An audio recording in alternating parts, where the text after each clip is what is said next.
हमारे गुरु दादा भगवान, गीता भगवान, अम्मा जी को करोड़ों करोड़ों दंडवत प्रणाम है, करोड़ों करोड़ों नमन है। मन ही आपका मित्र है, मन ही सबसे बड़ा शत्रु है। कब मन मित्र है, कब शत्रु है? देखिए, मन ही शत्रु है और मन ही मित्र है, ऐसा 6ठे अध्याय में भगवान ने कहा। मन ही आपका मित्र है, मन ही शत्रु है। क्यों बताइए कैसे? जब विषयों में ले जाता है तो आपका शत्रु है ना? जब राग द्वेष में ले जाता है तो शत्रु है। जब अपने वालों में आसक्ति कराता है तो शत्रु है। और जब भगवान से प्रेम कराता है, सत्संग में ले जाता है, तो यही आपका मित्र है। तो आप अपने मित्र बनना चाहते हैं या शत्रु? हाँ? नहीं। कौन अपना मित्र बनना चाहता है बताइए? कहाँ बनना चाहते हैं? हमें तो संसार अच्छा लगता है, घर वाले अच्छे लगते हैं। देखिए, घर वाले बुरे नहीं हैं, वो भी भगवान का रूप है, पर उनमें आसक्ति बुरी है। उनमें आसक्ति बुरी, वो दुख देती है, वो हमें रुलाती है। आप बेटे में आसक्ति करिए, देखिए कितना रुलाएगी। किसी में भी अपने शरीर में आसक्ति करिए, देखिए कितना रुलाता है। किसी में भी आसक्ति करिए। आसक्ति करनी है गुरु में, भगवान। गुरु में आसक्ति करेंगे तो कहा कि वो तो फिर भगवान से जोड़ देंगे। अम्मा जी को तो एक ही चीज़ रटवाते थे, वो तो मैं तो शुद्ध बुद्ध ज्ञान स्वरूप निर्विकारी आत्मा हूँ, ये देह नहीं, तो यही रटवाते थे। अब देखिए, हम लोग अक्सर लेते हैं इसको कि मन के 3 कैंसर हैं: कंपैरिजन, क्रिटिसिज्म एंड कंप्लेनिंग। बाहर का कैंसर तो ठीक हो जाते हैं, आजकल तो ऑपरेशन कर देते हैं, फिर कीमोथेरेपी कर देते हैं, फिर रेडिएशन करते हैं, 80% लोगों का कैंसर ठीक हो जाता है। पर मन का कैंसर वो कौन ठीक करे? वो सिर्फ गुरु ठीक कर सकते हैं। एक बार मैं डॉक्टर पारिक के पास गई थी, तो उन्होंने बताया कि अमेरिका जो है वो अरबों रुपए खर्च कर रही है, क्योंकि अमेरिका में कैंसर बहुत प्रेवलेंट है, बहुत ज़्यादा है वहाँ। पर उनको ये नहीं पता कि ये जो द्वेष लगा पड़ा है, राग द्वेष लगा पड़ा है, जो कंपैरिजन लगा पड़ा है, इससे कैंसर हो रहा है। मन की खराबी से कैंसर हो रहा है। अब संतों को भी हो जाता है तो उनके पूर्व जन्म की प्रारब्ध है, क्योंकि इसी जन्म में उन्हें अपने कर्म काटने हैं। Comparison, criticism and complaining. तो कंपैरिजन, गुरु कहते हैं डोंट कंपेयर। कितना आजकल कंपैरिजन होता है, उसकी गाड़ी मेरी गाड़ी, उसके बच्चे मेरे बच्चे। कंपैरिजन से तो इंसान मरा जा रहा है। किसी से कंपेयर मत करिए। अपने में बस आप हैं और आपके गुरु हैं, बस इतनी आपकी दुनिया है, और भगवान है। गुरु भगवान से जोड़ रहे हैं, भगवान का नाम जपिए, भजन करिए, सत्संग में आइए। अपने ये शरीर जो है ना, ये भी महात्मा है, इसका भी ध्यान रखिए। फिर क्रिटिसिज्म, हम कह रहे हैं, एक बच्चे से कहा कि 10 अपनी बैड हैबिट्स लिखो, तो बेचारा 3 ही लिख पाया, उदास था। तो उनके पापा के फ्रेंड आए, तो उन्होंने कहा ये क्या लिखने को दे दिया आपने भाभी जी, आप उसको बोलो 5 गुड हैबिट्स लिखें। 5 गुड हैबिट्स लिखी तो फिर उसको जोश आ गया, बोले अच्छा 5 बैड हैबिट्स लिखो, तो उसने वो भी लिख दी झट से। तो गुरु ने क्या बताया कि 5 गुड हैबिट्स आप लिखेंगे, आप don't criticise yourself and don't criticise anyone. Criticism is like cancer, it pollutes the mind. किसी को क्रिटिसाइज मत करिए, किसी को निंदा मत करिए। किसी निंदा करते हैं तो उसके आधे पाप हमें भुगतने पड़ते हैं। फिर कंप्लेनिंग, ब्लेमिंग एंड कंप्लेनिंग। मेरा शरीर स्वस्थ नहीं रहता, मेरी तबीयत ठीक नहीं रहती, कोई मुझे प्यार नहीं करता, कोई मुझे अच्छा नहीं समझता, मेरे पास कुछ नहीं है, मेरा घर ठीक नहीं है, मेरे पति ठीक नहीं है, मेरे बच्चे ठीक नहीं है। कोई ये नहीं कहता मैं ठीक नहीं हूँ, कोई कहता है? हाँ, किसी ने कहा मैं ठीक नहीं हूँ? हाँ बताइए, हाँ आप लोगों में से किसी ने कहा मैं ठीक नहीं हूँ? Change your self and the world is changed. हम ही तो गलत थे, हमने अपने को चेंज किया तो पूरी दुनिया बदल गई। Change your self and the world is changed. तो गुरु कहते हैं कि भजन में मन लगाओ, सत्संग में मन लगाओ, गुरु से प्रेम करो, सत्संग से प्रेम करो। ना मैं तन ही रहा ना मैं मन ही रहा, सदगुरु मिलने से झगड़ा खत्म हो गया। तो हम जाके बैठ जाएंगे सूर्य में। सूर्य में बैठना क्या है? भगवान में बैठना।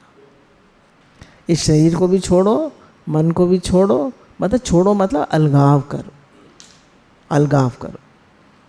शरीर से अलगाव कैसे करेंगे आप बताइए? इसको स्वस्थ रखेंगे, इसको अच्छी डाइट देंगे, उल्टा सीधा बाजार का इधर उधर का नहीं खाएंगे। हफ्ते में 1 दिन खा सकते हैं बाहर का, बस, not more than that, not every day. और फिर ये स्वस्थ होगा तो इस पर ध्यान नहीं जाएगा। अच्छा, जिस दिन कमर में दर्द हो, सर में दर्द हो तो ध्यान जाता है? रोज जाता है ध्यान? क्यों? क्योंकि स्वस्थ है। तो स्वस्थ शरीर होगा तो ध्यान नहीं जाएगा, अलगाव हो गया। और मन से कैसे अलगाव होगा? मन को भजन में लगा के रखिए, भगवान में लगा के रखिए। और जब भी ये पास्ट फ्यूचर थिंकिंग लाए, दूसरे की बुराई दिखाए, दुखी हो, डर चिंता लाए, तो उसको इससे कह दीजिए कि मैं मन नहीं हूँ, ये मन में आ रहा है, मुझे मिलना नहीं है इससे। I don't have to mix with the mind, मुझे मन से मिलना नहीं है। ये मन है, ये बकवास कर रहा है। मन से अलगाव कर दीजिए। You are not the mind, you are the observer of the mind. आप साक्षी हैं मन के, आप मन नहीं हैं। मन ही जन्म मरण में लाता है आपको, मन ही संसार है। चलिए अब हम लोग एक थोड़ी देर माला करेंगे। आपको एक तरीका बताते हैं माला करने का।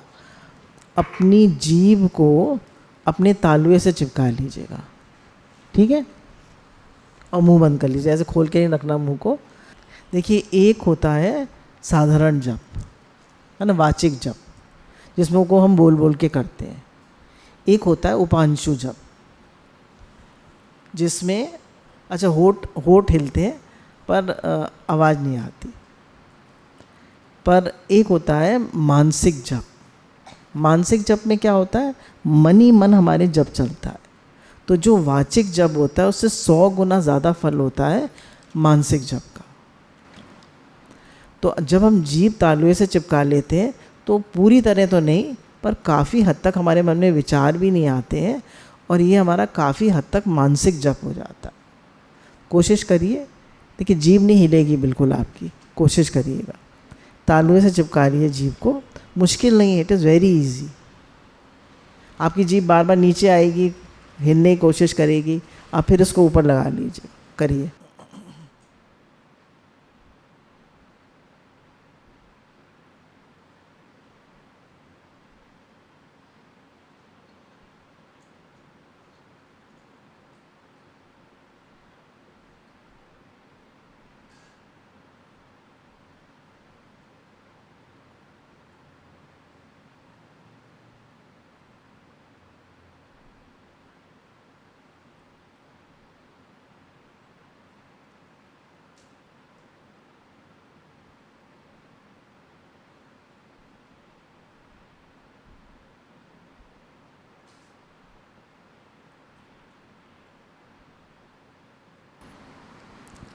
तो आपकी जीभ हिली?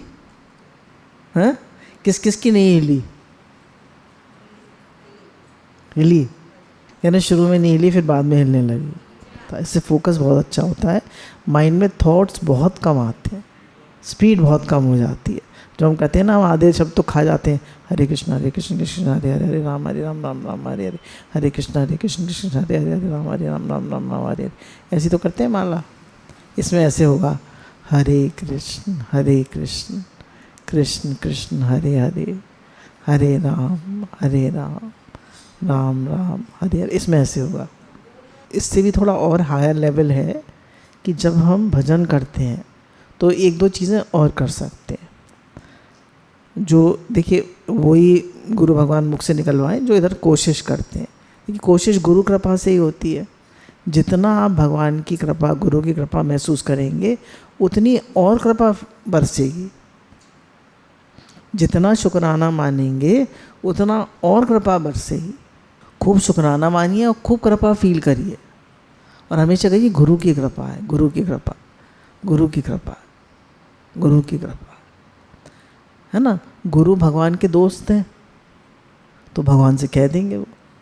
तो शिव जी से कहते हैं ना, नंदी जी कान में कह दो तो शिव जी से कह देंगे, कहते हैं ना नंदी जी कान में। तो अब गुरु भगवान के दोस्त हैं तो भगवान से कह देंगे वो, तो वही बात हो जाएगी। तो अब देखिए, सकामी मत बनिए, भगवान से प्रेम की बात करिए, भगवान से अपनेपन की बात करिए। देखिए, संसार में तो हम कुछ लेके जाएंगे, हमें कौन कौन प्रेम करता है बताइए, हैं? करता है? अच्छा, कौन कहता है मुझे मेरे पति करते हैं, मेरे बच्चे करते हैं? अच्छा, कोई हाथ उठाइए, मुझे प्रेम करते हैं। देखिए, पति बिजनेस से, पैसे से करते हैं, और माँ बच्चों से करती है, और बच्चे अपने बच्चों से करते हैं। सही है गलत? कोई किसी से नहीं करता, थोड़ा बहुत करते भी होंगे पर पूरा नहीं करते।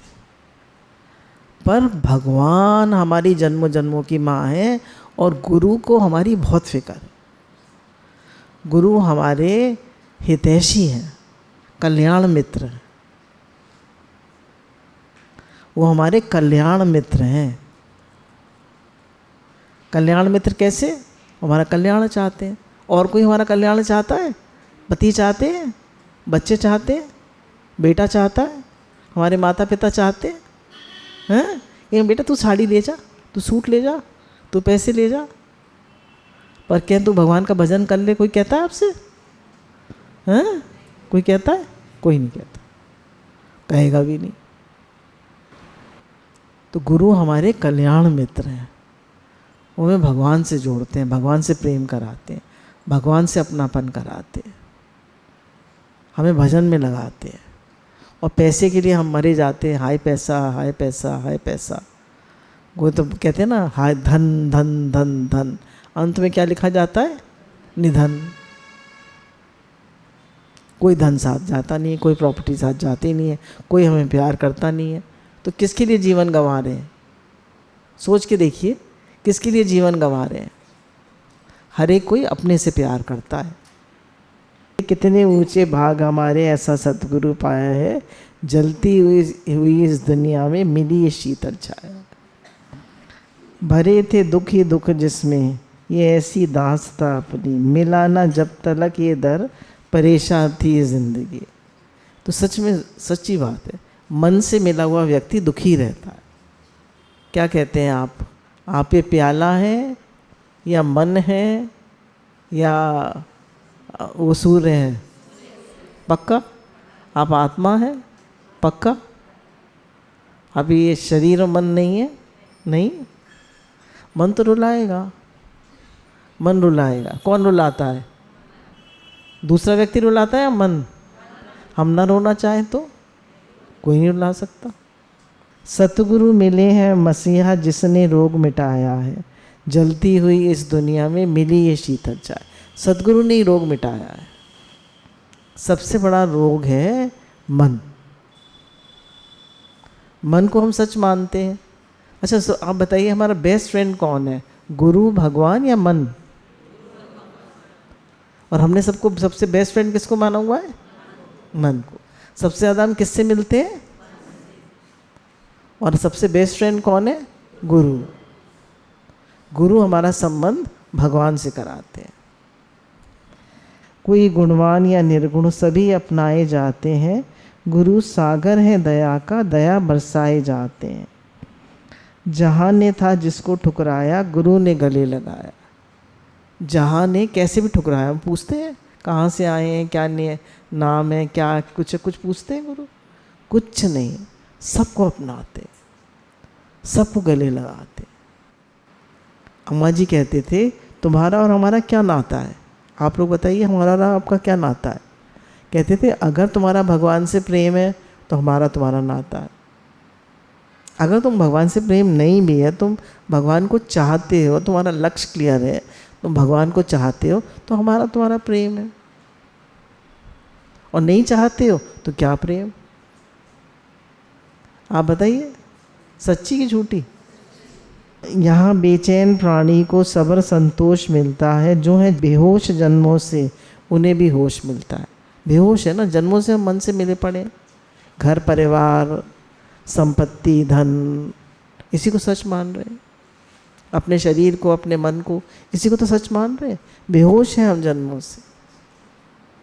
ले जाए वो रहमत जिसने दर पे शीश झुकाया, वही रहमत दे जाए जो अपनी ईगो को गंवाता है, दर पे शीश झुकाता है। और यहाँ बेचैन प्राणी को, कितना भी बेचैन हो, देखिए किसी के यहाँ किसी डियर नियर वन का शरीर शांत हो गया हो, कितना दुखी होता है, तो गुरु दर पे आके शांति मिलती है। शांति कहीं नहीं मिलती है दुनिया में, गुरु दर पे ही मिलती है। हर जगह तो चिंता फिक्र लगी पड़ी है, डर लगा पड़ा है। कलम लिख लिख के हारी है, जुबां गा गा के हारी है, ज़मीं आकाश से ऊंची गुरु महिमा तुम्हारी है। सच में तो गुरु और भगवान में फ़र्क नहीं है। क्यों? क्योंकि गुरु हमें भगवान से मिलाते हैं और बताते हैं कि तुम वही हो,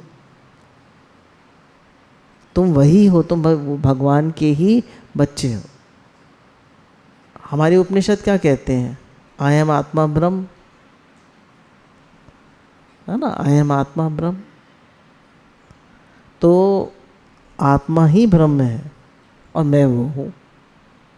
सारे उपनिषद यही कह रहे हैं, एको ब्रह्म द्वितीया नास्ति, एक ही ब्रह्म है, दूसरा है।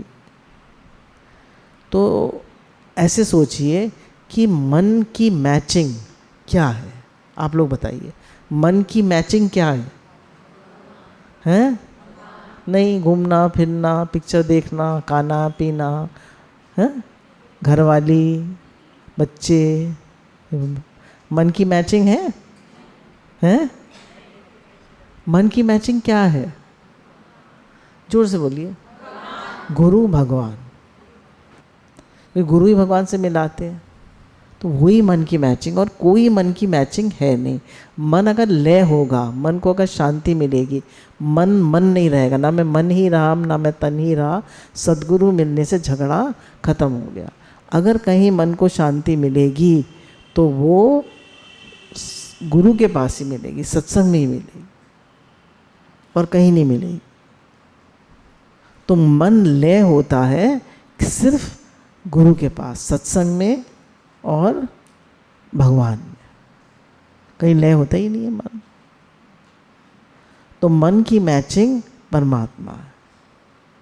अच्छे समझ लीजिए, जब इस मन को हम भजन में लगाएंगे तो हम इसे राइट फूड देंगे।